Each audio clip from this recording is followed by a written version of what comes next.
ঐতিহাসিক বিভাগীয় সমাবেশ বরিশালের এই ঐতিহাসিক ময়দানে অনুষ্ঠিত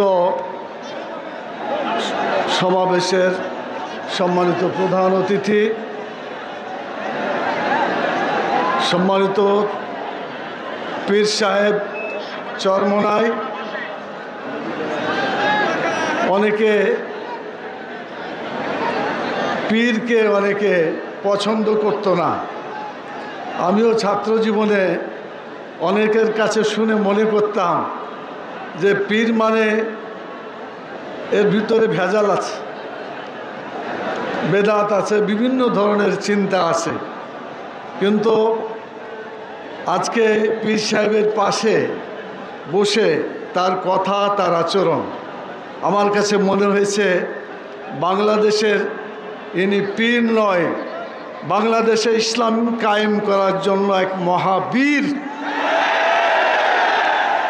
আমি দোয়া করি আল্লাহ তাআলা তাকে ইসলাম কায়েমের একজন মস্ত বড় বীর হিসাবে বাংলাদেশের টেকনাফ থেকে তেঁতুলিয়া পর্যন্ত কোরআন এবং সুন্নাহর আইন প্রতিষ্ঠার এই বিজয়কে যেন ত্বরান্বিত করতে পারেন, আল্লাহ সে তৌফিক দান করুন।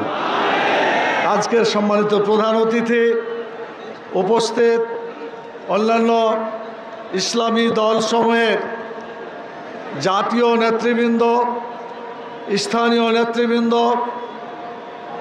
আজকের এই সমাবেশে উপস্থিত আমার প্রাণপ্রিয় ভাইয়েরা, সাংবাদিক বন্ধুগণ, আমার এই আওয়াজ মাইক যন্ত্রের সাহায্যে যাদের কানে পৌঁছছে সেই সমস্ত অনুপস্থিত উপস্থিত ভাই এবং বোনেরা, আসসালামু আলাইকুম ওয়া রাহমাতুল্লাহি ওয়া বারাকাতুহু।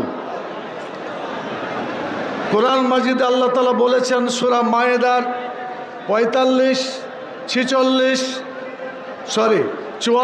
45 এবং 47 তিনটি আয়াতে আল্লাহ একটা কথা বলেছেন, অমাল্লাম ইয়াহকুম বিমা আনজালাল্লাহু ফাউলাইকা হুমুল কাফিরুন ফাউলাইকা হুমুজ জালিমুন ফাউলাইকা হুমুল ফাসিকুন।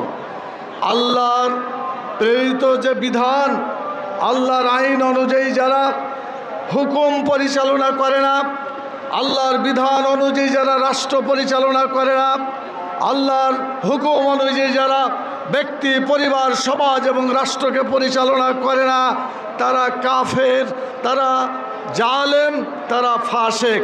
আল্লাহ